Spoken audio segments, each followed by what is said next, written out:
Let me see where my save states are too. Oh, nice. I have one at Drool already. That's actually really useful. So I don't have to necessarily play all the way through that point. One at the tower, of course. One here because I was practicing the backup. And one at the Rage Cave because that's one of the other harder screens. That makes sense. Okay. So I might use that Drool one whenever I want to show off the final boss rather than play all the way through that far, but we'll see. Alright, so now in the North American version, for comparison here, you'll see how drastically different Act 1 looks.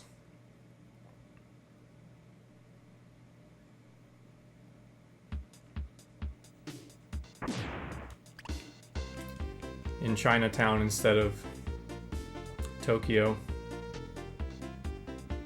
I think I can override my, whoops, my Rage Cave save state. I don't need that one, but I get blue bonk here whenever I load a save state. That's fine. It'll change back to normal after screen transition. So there are a lot of different ways to get through Act 1, but the fastest way for speedrunning purposes is to go down through the water here.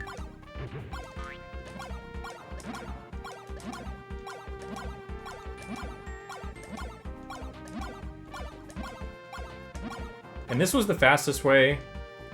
This has always been the fastest known way. But in more recent times, it's become even faster due to this water glitch that was discovered by Tig. And I'll make a save state here and show it. Basically what happens is if you're in the swimming state, like this, you can't be standing on the ground, but if you're swimming, like this, and you're holding down, and you press up for 1 frame, and then press down again the next frame, you can actually clip into the floor. It's kind of tough to do on a controller, because pressing up for just 1 frame and then down again is kind of difficult, but there we go. So pressing up for 1 frame and then down on the next frame, you'll clip into the floor. Then what's interesting is once you're fully clipped into the floor, if you hold up, you'll actually zip downwards. Like that. You can see that I'm actually much further down. I was up top there. Where I actually zipped from. The textures load so weird because I outpaced the camera so quickly that the game kind of freaks out. But I was at, up here. I was on top of that pillar. And I zipped down. And then what's interesting is if I were to, if I do it in the middle of this pillar, and I zip down, and I let everything load, you can kind of get soft locked in the ground, or even in the pillar. I can't get out of the pillar once I'm in the pillar. So as far as speedrunning's concerned, originally when this was found, we thought, you would have to do something like this, into the floor here. If I can do it. And then because you can escape, and you could zip through these floors. Like that. And do it, several times in a row to get through these floors. But because you're outpacing the camera by so much, and it takes a minute for the camera to load the next textures, you can actually, if you do it just close enough to the edge of the wall here, you don't want to be overlapping with the wall, because then the problem with this is you'll run into the minigame flower sometimes. Sometimes you'll get lucky and avoid it colliding with it like I did there, but other times you'll collide with it if you get unlucky on the collision frame rule. And then you could walk out, but even you can play it safe where you're still technically fully inside the pillar, zip, and escape before the game's actually able to load the rest of that pillar. You can get out before the game knows that there's supposed to be a pillar there that blocks you. So that's kind of an interesting glitch. You can only do this underwater, so it's only useful in a couple places. It's useful here. It's also useful in beating Heart in a warpless speedrun, but there's not a ton of water in this game. And in particular, vertical sections, like water with vertical sections of land in it like this, so it has limited uses, but it is a cool little glitch. And this saves about, I think this saves like about 10 or 12 seconds over having to swim back and forth through this tunnel.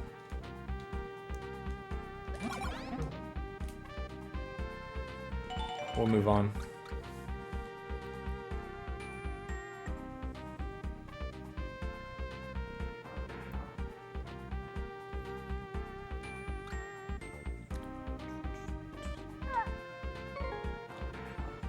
Crab Bonk swims faster, so useful for the speedrun. It's worth taking the time to get squashed into the crab because you easily make up that time by being able to swim through the rest of the screen much quicker.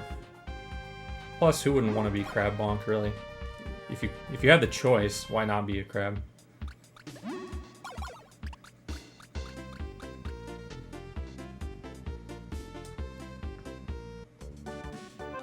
And you can see that, oh, whoops.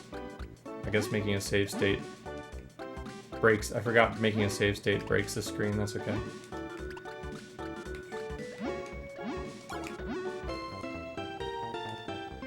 Make the save state before we screen transition instead of after.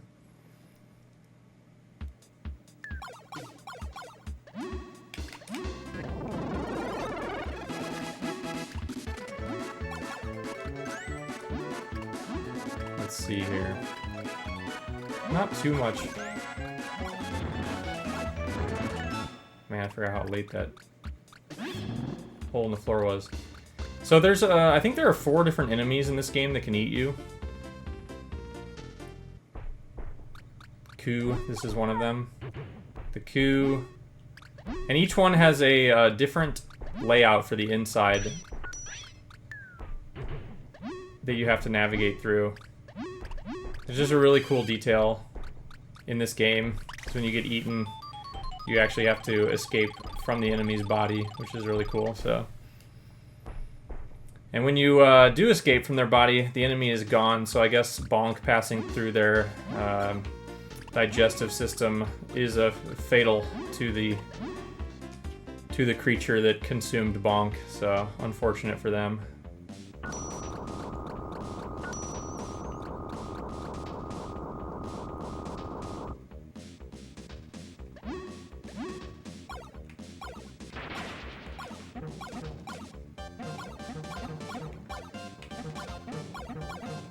Normally I would just use the power-up in the speedrun here to kill the boss much faster. In fact, I'll go ahead and go back and show what the faster boss kill looks like. So it is possible to carry the full power-up into the boss. I just wanted to show off getting eaten the first time there.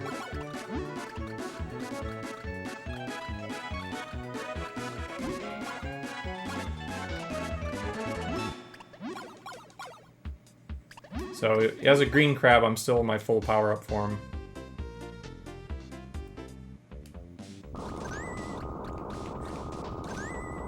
And in full power-up form, it only takes 4 hits to kill this boss instead of the usual 12. 1, 2, 3, 4. And he's dead. And that is quite quick. And those were even slow hits. Like if I was playing aggressive in a speedrun, I would be trying to get those hits as quick as possible, one after the other, right after he becomes vulnerable. But you can still see how quick that is compared to what most people encounter casually. Because that boss actually has several different attacks that it can use. It has like this ring attack and a rolling along the ground attack, and we don't get to see any of that in the speedrun because he's dead so fast.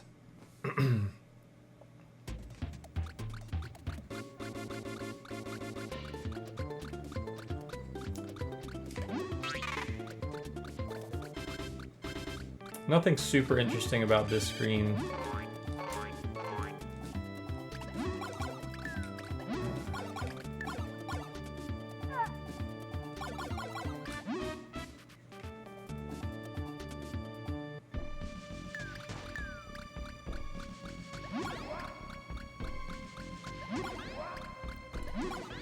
I'm so used to the speedrun route at this point that I don't really know what the typical casual playthrough ends up using for a route. I guess I can show the alternate route here in case this is not the normal route people do. I actually don't know what people typically find. But there is this route that you can go in that is, I guess, the more secret route. There's a mini game and then you use the rage to go across the lava, and there's a bunch of just free items you can get here. A 1-up in the lava cavern down here, and then you end up coming out at the bottom of the black hole instead of at the top.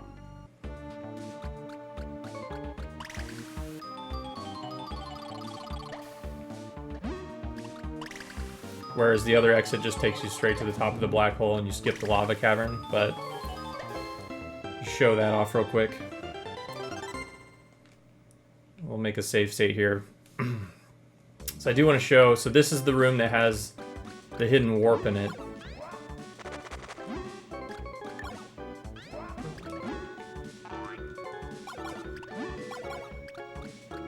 But you can hit the light switch, turn it dark, and the music changes, which is kind of fun.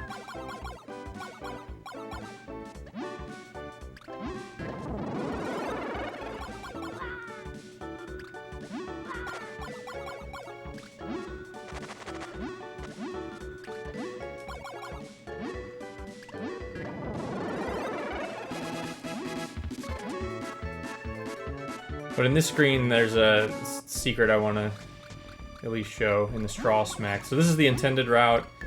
You go in here, you go into the big cup of orange juice, and you get eaten.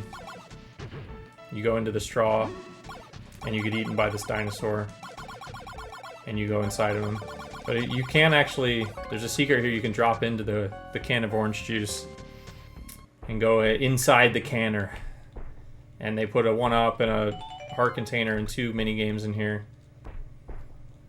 We'll play a mini game for fun, why not? I think there's 8 different, maybe even 10. At least 8 different mini games that exist. This one, you pump up the balloon. It's pretty easy, although you do need to know that you need to ground pound head down. That does double damage compared to just jumping or doing a standing headbutt, and that applies in the mini game as well. So downward headbutts give twice as much air as just jumping in place. So if you want to pump the balloon up all the way, you kind of need to do the downwards headbutts.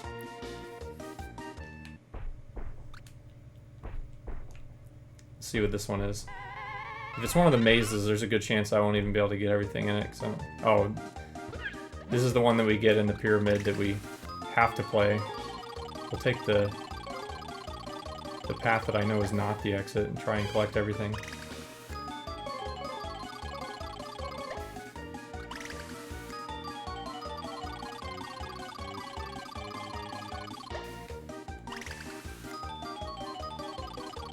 Wow, nothing new there.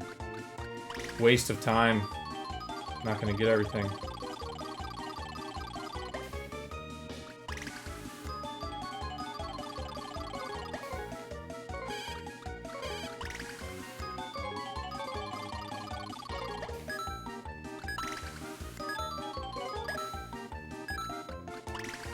No.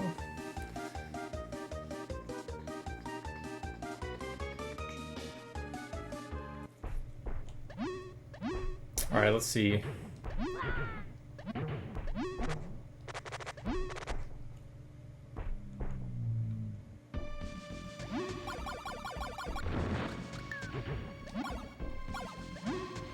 Is there anything really worth showing off inside here?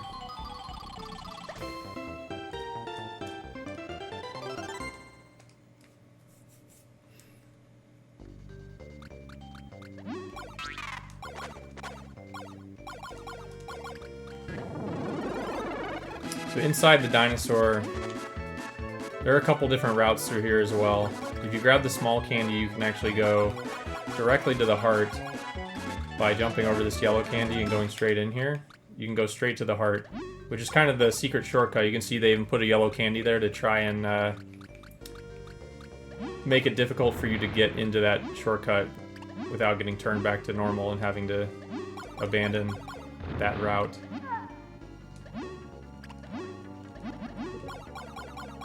This little devil guy like imprisons you in whatever that stuff is. I don't even know what the point is. But so unless you're taking that shortcut, they kind of expect you to go up this way into the Brain and Pain, which is like the biggest tube maze in the game. And they don't give you really any hints on where you're supposed to go, so it's just supposed to be a big maze through the brain.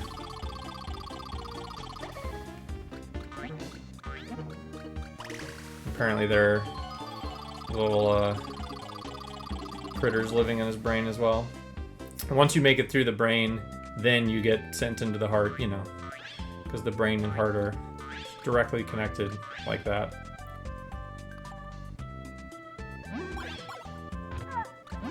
Oh, dang, that I think...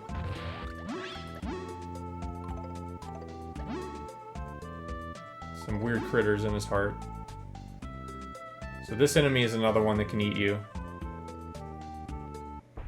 This is the lip worm. The lip worm's body. We'll take a look at the inside of a lip worm. In case you were ever curious, you know. Pretty straightforward digestive system there. Just pass straight on through. There's still 2 more enemies that we can get eaten by. At least 2. Maybe even 3. We'll check. I think there's a couple that we can do in Act 5.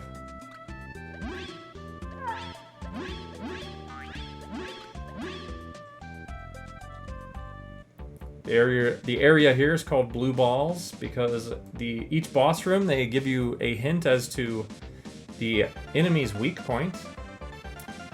They weren't thinking that hard about calling the area Blue Balls though, I guess. Or they knew exactly what they were doing, but...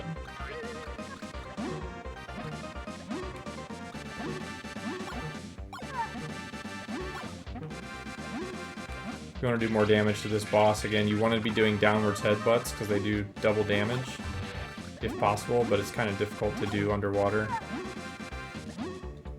as normal size bonk.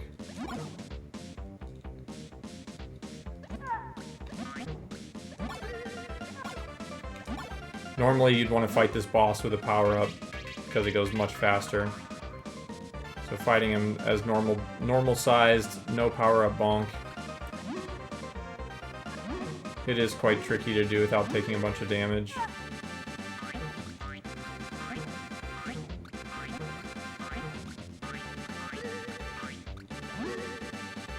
There we go. We got the Pringles man.